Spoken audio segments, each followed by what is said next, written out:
जय हिंद साथियों।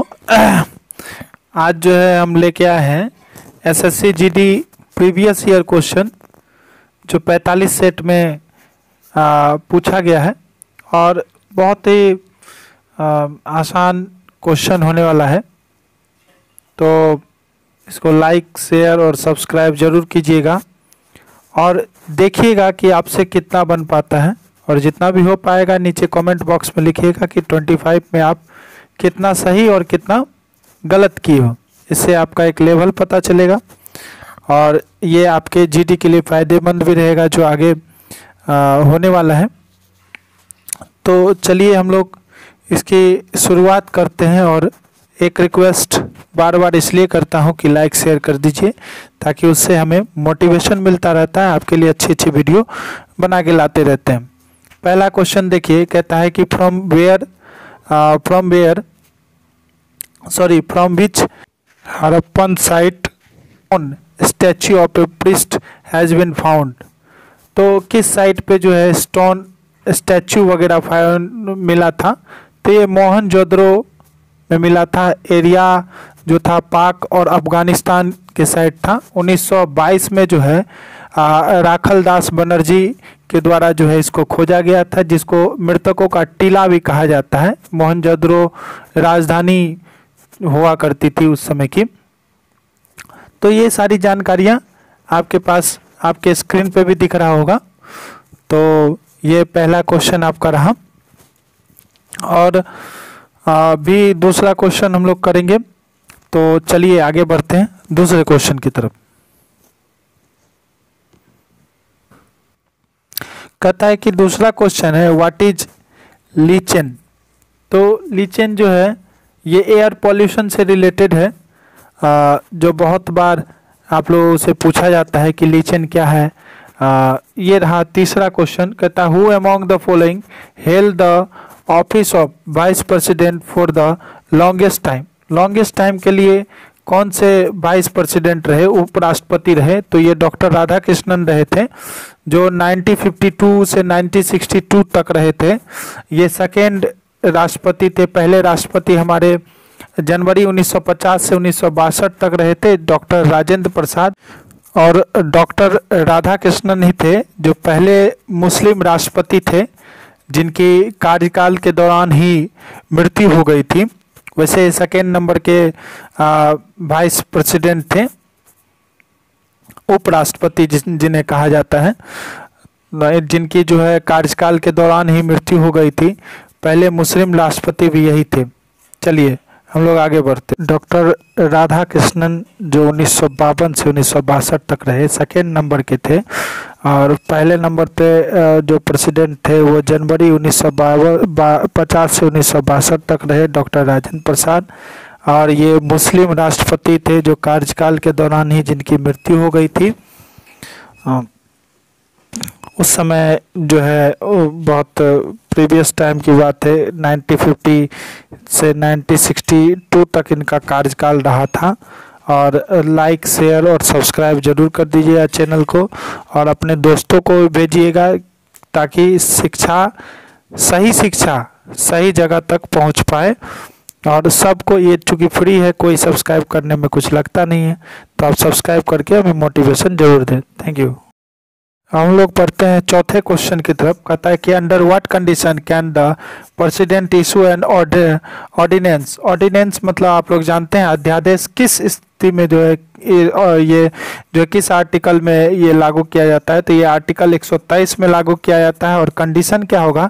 In the event of absence of the session of the house, ये कारण रहेगा। और आर्टिकल 123 में ये प्रावधान दिया गया है कि ये ऑर्डिनेंस लागू किया जा सकता है अगर ऐसी स्थिति बनती है तब। तो आगे बढ़ते हैं। चलिए, ऐसी स्थिति बनती है तो इसको लागू किया जा सकता है। इमरजेंसी एक अलग चीज़ है, बहुत बार इमरजेंसी लगा है, ये एक अलग चीज़ है। चलिए आगे बढ़ते हैं। इस क्वेश्चन में थोड़ा सा मिस्टेक है। कहते हैं कि what is the mixture of gun powder. Gun powder का मिक्सचर क्या है? तो आप लोग सही कर लीजिएगा। इसमें नाइट्रेट, सल्फर और चारकोल मिलाया जाता है, तब गन पाउडर जाकर बनता है। और चलिए आगे बढ़ने से पहले आप लोगों के लिए एक मोटिवेशन थॉट, ना संघर्ष न तकलीफ तो क्या मज़ा है जीने में, ना संघर्ष न तकलीफ तो क्या मज़ा है जीने में, बड़े बड़े तूफान थम जाते हैं जब आग लगी हो सीने में। तो हम लोग का नारा भी यही है कि वर्दी हमारी शान, वर्दी हमारी जान, और सिलेक्शन यहाँ एक जिद है। जब हम किसी चीज़ की जिद कर लेते हैं तो वो ऊपर वाला ईश्वर भी उसको पूरा करने के लिए आपके साथ तत्पर हो जाता है। इसीलिए जिद्दी बनिए, अपने मुकाम को पाइए, सिलेक्शन लेके ही आना है। आगे बढ़ते हैं नेक्स्ट क्वेश्चन की तरफ।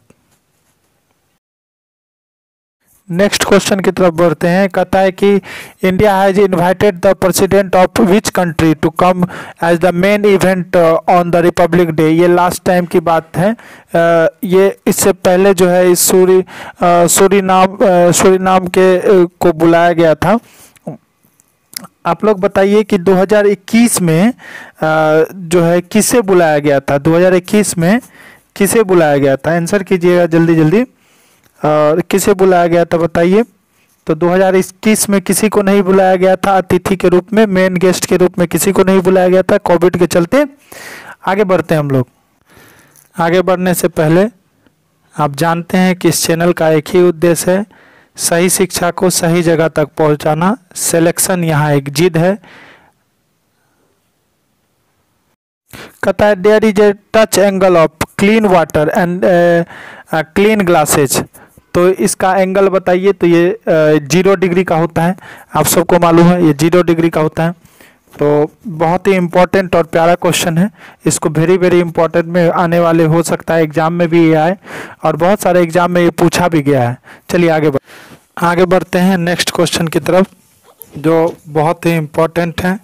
फिर मैं वही चीज़ कहूँगा कि 25 क्वेश्चन में आपका कितना मार्क्स आ रहा है कमेंट करके ज़रूर बताइएगा, और चैनल को लाइक शेयर और सब्सक्राइब जरूर कीजिएगा। इससे हमें मोटिवेशन मिलते रहता है। सही शिक्षा को सही जगह पहुंचाना ही हमारा उद्देश्य है, और इस काम को हम लोग बखूबी कर रहे हैं, ताकि सही शिक्षा सही बच्चों तक पहुंच पाए, गरीब से गरीब बच्चों तक शिक्षा पहुंच पाए, जिनके पास पैसे का अभाव है उनके पास भी शिक्षा पहुंचे। चलिए 8वें क्वेश्चन पे बढ़ते हैं कि provision on the basis of the religion ETC is the fundamental right which will be classify under. तो ये फंडामेंटल राइट जो है यहाँ क्लासीफाई किया गया है right of freedom of religion. इसमें क्लासीफाई किया गया है right to freedom of religion, और ये आर्टिकल 25 से 31 में भी लिखा गया है। आर्टिकल 25 से 31 में लिखा गया है। ये इम्पॉर्टेंट क्वेश्चन है, बहुत बार पूछा जाता है, एक देख लीजिएगा। चलिए आगे बढ़ते हैं। ये सारे क्वेश्चन जो है लगभग 45 सेट में पूछे गए हैं। जो हार्ड क्वेश्चन था वो मैं उठा के लाया हूँ। Next question, under the provision of which article of the constitution Bharat Ratna Padma Bhushan Vibhushan are the awarded by the government of India. किस आर्टिकल के तहत जो है पद्म भूषण भारत रत्न ये दिया जाता है? तो ये आंसर रहा आपके होम स्क्रीन पे, आर्टिकल 18 के तहत जो है ये दिया जाता है। और ये बहुत ही इम्पोर्टेंट और प्यारा क्वेश्चन है। पिछली दफ़ा जो है 45 सेट में भी ये आया था। ये 10वां नंबर का क्वेश्चन है। कहता है कि who formulated the policy of blood and iron in the Germany. ये बहुत ही इम्पोर्टेंट जो क्वेश्चन है बिस्मार्क के द्वारा किया गया था। और कैसे किया गया था? छोटे छोटे लोगों को जोड़कर एक नया जगह दिया गया था, नया नाम दिया गया था, और छोटे छोटे जगहों को जोड़कर जर्मनी बनाया गया था। भारत, आप लोग बताइए कि भारत का बिस्मार्क किसे कहा जाता है? भारत का बिस्मार्क किसे कहा जाता है? तो सरदार वल्लभ भाई पटेल को कहा जाता है। क्यों कहा जाता है? क्योंकि इन्होंने 525 रजवाड़ों को समझा बुझाकर भारत में मिला लिया था। इनको लौह पुरुष के नाम से भी जाना जाता है। इम्पोर्टेंट क्वेश्चन है, इसको कॉपी में लिख लीजिएगा और याद करने की कोशिश कीजिएगा। चलिए आगे बढ़ते हैं।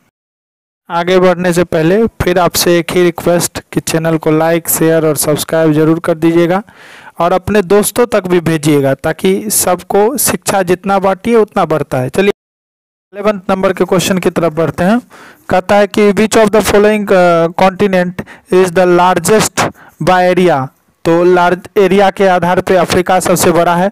और एक सीरीज ये देख लीजिए 7 कॉन्टिनेंट का जो है, सबसे पहले अफ्रीका एशिया आता है, फिर अफ्रीका, नॉर्थ अमेरिका, और उसके बाद जो है साउथ अमेरिका, और उसके बाद अंटार्कटिका सबसे लास्ट में, बीच में जो है एक छूट गया, ये जो है यूरोप बीच में। ये Asia, Africa, Europe, Australia, north America, south America और अंटार्कटिका, ये सीरीज है, क्रम है जो ऊपर से नीचे की तरफ 1 2 3 4 बड़ा और छोटा इसमें दिखता है। इस सीरीज को याद कर लीजिए, हो सकता है इसमें छोटा बड़ा आपसे पूछे तो आपको वहाँ ये काम आएगा। चलिए आगे बढ़ते। हो सकता है कि आपसे ये ना पूछ के ये सीरीज पूछ दिया जाए कि बताइए कि कॉन्टिनेंट जो है कितने हैं और उसका सीरीज क्या है। तो आपको ये क्रम याद होना चाहिए ताकि आप वहाँ जो है इस क्रम में सजा पाइए, लिख पाइए। ये आपके लिए बेहतर रहेगा, इसे आप ज़रूर से ज़रूर याद कर लीजिए। आगे बढ़ते हैं, चलिए। कहता है who was the Nawab of Awadh who committed suicide to the avoid humiliation at the hand of the Nadir Shah. Nadir Shah के डर से जो है, या ये कहिए कि नादिर शाह के प्रभाव से इन्होंने सुसाइड कमिट कर लिया था। ये कौन है? शुजा-उद-दौलिन है, ये थे जिन्होंने सुसाइड कमिट कर लिया था। तो जो है आगे बढ़ते हैं नेक्स्ट क्वेश्चन। ये क्वेश्चन लगभग हर एक बार जो है पूछा जाता है, किसी ना CGL, SSC, GD और भी तरह तरह के जो पुलिस के एग्ज़ाम है या वर्दी वाले एग्ज़ाम है उसमें ये पूछा जाता रहा है। कहता है कि who was the Chola king who look the Ganges from north to south. अब देखिए इनका जो ये धारा ही बदल दिए थे, नॉर्थ से साउथ कर दिए थे। तो राजेंद्र चोला है, राजेंद्र चोल है, जो ये कारनामा करके दिखाए थे। आगे बढ़ते हैं नेक्स्ट। आगे बढ़ने से पहले आप फिर समझ लीजिए कि वर्दी हमारी शान, वर्दी हमारी पहचान होनी चाहिए। ये क्वेश्चन है who started the first English newspaper in India. पहला इंग्लिश न्यूज़पेपर कौन शुरू किए थे? तो ये रहा आपके जे हिके, ये बंगाल गेजेट शुरू किए थे 1788-80 में। और आप लोग बताइए कि हिंदी न्यूज़पेपर जो है पहला कौन शुरू किया गया था और किनके द्वारा शुरू किया गया था, बताइए। फर्स्ट हिंदी न्यूज़पेपर इंडिया में जो शुरू किया गया था और उन्नत मार्लैंड के द्वारा शुरू किया गया था, जिसका नाम था, जो जिनके द्वारा शुरू किया गया था उनका नाम था जुगल किशोर। ये फर्स्ट हिंदी न्यूज़पेपर शुरू किया गया था अपने इंडिया में। चलिए आगे बढ़ते हैं नेक्स्ट क्वेश्चन की तरफ। इंडिया में जो है ये हिंदी और इंग्लिश न्यूज़पेपर शुरू किया गया था। आप जानते हैं कि इंग्लिश न्यूज़पेपर जो है ये करीबन 70-80 में 1780 ईस्वी में शुरू किया गया था। हिंदी न्यूज़पेपर के बारे में मैंने बताया। नेक्स्ट क्वेश्चन की तरफ बढ़ते हैं। कहता है कि the word tsunami in the following language is related to which language. कहता है कि the word tsunami in the following language is related to which language. तो ये सुनामी वो वाला सुनामी नहीं है। ये सुनामी यूज किया जाता है तहस नहस करने के लिए, तहस नहस जो तबाही मचाती है ऐसे के लिए यूज किया जाता है। ये जापान में इस शब्द का यूज होता है। आपके होम स्क्रीन पर भी आंसर आ गया होगा। तो इस शब्द का उपयोग जापान में अधिकतर किया जाता है। इस सुनामी शब्द मतलब कि तहस नहस करने के लिए यूज किया जाता है। ठीक है, तहस नहस जो डिस्ट्रॉय कर देता है, खराब कर देता है, उसके लिए ये शब्द यूज किया जाता है अधिकतर, और ये जापान में यूज किया जाता है। ये इम्पोर्टेंट क्वेश्चन है, आप लोग अपने दिमाग में रजिस्टर कर लीजिएगा और कोशिश कीजिएगा कि आने वाले एग्जाम में अगर ये पूछा जाए तो आप इसका जवाब दे पाए। और साथ ही एक और रिक्वेस्ट है कि इस चैनल को लाइक, शेयर और सब्सक्राइब जरूर कर दीजिए, अपने दोस्तों को भेजिए ताकि शिक्षा जो है सीमित लोगों तक ही ना पहुंचे और लोगों तक पहुंच पाए और सारे इसके उपयोग कर पाए। और इससे हमें मोटिवेशन भी मिलेगा जितने लोग देखेंगे, और इस आप लोग भी साथ दीजिए ताकि आप लोगों के लिए अच्छा अच्छा कंटेंट लाते रहें। Which river was called the दृश्यवेदिक इन वैदिक पीरियड, तो ये घग्गर है जिसको घाघर या घग्गर भी कहते हैं। आगे बढ़ते हैं, इन विच पीरियड द याज्ञवंश स्मृति की रचना किया गया था, किस साल किस पीरियड में जो है याज्ञवंश स्मृति की रचना की गई थी, तो ये गुप्त पीरियड में किया गया था, गुप्त काल जिसको कहते हैं, गुप्त पीरियड में इसकी रचना की गई थी। ठीक है, इंपॉर्टेंट क्वेश्चन सारे करा रहा हूँ, आप इसे नोट करते जाइए और आप 25 में कितने कर पाते हैं नीचे कमेंट पे जरूर लिखिएगा। चलिए आगे क्वेश्चन की तरफ बढ़ते हैं। 18 नंबर का क्वेश्चन है कि which Indian king has been called the Napoleon of Indian by V.A. Smith, किसको जो है नेपोलियन ऑफ इंडिया कहा गया था V.A. स्मिथ के द्वारा? इसका आंसर है समुद्रगुप्त, जो आपके स्क्रीन पे भी दिख रहा होगा। आगे बढ़ते हैं, कहता है in which country farming is done by ranching method. आप ये जान लीजिए कि रेंचिंग मेथड क्या होता है। तो चरवाहे भेड़ को चराने ले जाते हैं और उनका मलमूत्र जो है उपजाऊ हो जाता है, जो ज़मीन को उपजाऊ बना देता है। ये जो है ऑस्ट्रेलिया में इसका यूज किया जाता है। इसके आंसर आपके होम स्क्रीन पे है, तो आप समझ गए होंगे कि ये रेंचिंग क्या है। रेंचिंग मतलब होता है मलमूत्र का उपयोग करते हुए जमीन को उपजाऊ बनाना। चलिए, मलमूत्र का उपयोग करते हुए जमीन को उपजाऊ बनाना। भेड़ बकरियां चराने जो लोग जाते हैं उसका जो मलमूत्र वहाँ गिरता है, मतलब वहाँ जो गिरता है, तो उससे क्या होता है कि जब उस चीज़ का उपयोग करते हुए जमीन का जो है उर्वरकता बढ़ाया जाता है, यही है रेंचिंग। और पीछे भी मैंने रेंचिंग के बारे में बताया हुआ है कि रेंचिंग क्या है, और ये क्वेश्चन जो है आप समझ गए होंगे, तो आंसर जरूर लिखिएगा। ये देखिए, चलिए 20 नंबर का क्वेश्चन है, कहता है कि what should be the pH value of soil for a normal plant. Normal plant के लिए पीएच वैल्यू क्या होना चाहिए? तो ये लगभग 6 से 7.5 तक का होना चाहिए, जो नॉर्मली प्लांट के ग्रो के लिए मदद करता है। और कई बार ये क्वेश्चन जो है लगातार अटेम्प्ट किया जा रहा है, आप अलग अलग पेज में देखोगे तो ये क्वेश्चन आपको नज़र आएगा, तो इसको नोट कर लिए। आगे बढ़, ये आगे क्वेश्चन है, कहता है कि what web page generating software, कौन सा वेब पेज जो है सॉफ्टवेयर जनरेट करने के लिए मदद करता है? तो पेज मेकर मदद करता है। आंसर आपके होम स्क्रीन पे है। तो पेज मेकर जो उपयोग करते हुए आप लोगों के दिमाग में बहुत सारा साइट आ रहा होगा, लेकिन पेज मेकर का उपयोग करते हुए सॉफ्टवेयर जनरेट किया जाता है। जनरेट मतलब बनाया जाता है। आगे बढ़ते हैं, चलिए आगे बढ़ते हैं नेक्स्ट क्वेश्चन की तरफ, जो बहुत ही इम्पोर्टेंट है आप लोगों के लिए। ये 22वां नंबर का क्वेश्चन है, taxonomy is basically related with. तो टैक्सोनॉमी जो है बेसिकली बायोडाइवर्सिटी से रिलेटेड होता है। आंसर आपके होम स्क्रीन पे भी है। बायोडाइवर्सिटी से ये बेसिकली रिलेटेड होता है, जो बहुत बार आपके क्वेश्चन में आपके सेट में पूछा जाता है। आप बुक निकाल के देखोगे तो बुक में मिलेगा कहीं ना कहीं, आपको बहुत बार ये क्वेश्चन पूछा गया है, जीडी में खास करके। आगे बढ़ते हैं हम लोग। 23वें नंबर का क्वेश्चन है, mycology deals with the study of. तो माइकोलॉजी की किस चीज़ के स्टडी में यूज किया जाता है? तो ये फंगस के स्टडी में यूज किया जाता है। आंसर आपके होम स्क्रीन पे भी नज़र आ रहा होगा, इसको भी नोट कर लीजिएगा। और साथ ही साथ मैं बार बार कह रहा हूँ कि चैनल को लाइक शेयर और सब्सक्राइब जरूर कीजिए, इससे हमें मोटिवेशन मिलता है और आपके लिए अच्छे अच्छे कंटेंट हम लोग ला पाएंगे। आगे बढ़ते हैं 24 नंबर क्वेश्चन की तरफ हम लोग आगे मूव करेंगे। चलिए आगे बढ़ते हैं 24 number question, who is known as the Manchester of India. तो ये किसको कहा जाता है? अहमदाबाद को कहा जाता है। अहमदाबाद जानते हैं कि गुजरात का सबसे बड़ा शहर भी है। चलिए लास्ट और अंतिम क्वेश्चन की तरफ आगे बढ़ने से पहले फिर कहूँगा कि चैनल को लाइक शेयर और सब्सक्राइब कर दीजिएगा, और आपने कितने जवाब दिए हैं उसका भी आप नीचे लिखिएगा, सही और गलत दोनों लिखिएगा, ताकि हमें पता चल सके कि आप जो है कितना सही और कितना गलत कर पा रहे हो। आगे बढ़ते हैं हम लोग 24वें नंबर के क्वेश्चन की तरफ। 25 में सॉरी कहता है कि which vitamin are found in lemons और ऑरेंज और लेमन में जो है कौन सा विटामिन पाया जाता है, तो ये विटामिन सी पाया जाता है, जो कई बार क्वेश्चन पूछा गया और ये प्रीवियस सेट है। जो सबसे हार्ड सेट था वो मैंने आप लोगों के लिए आया। थैंक यू, जय हिंद। को लाइक शेयर और सब्सक्राइब जरूर कीजिए।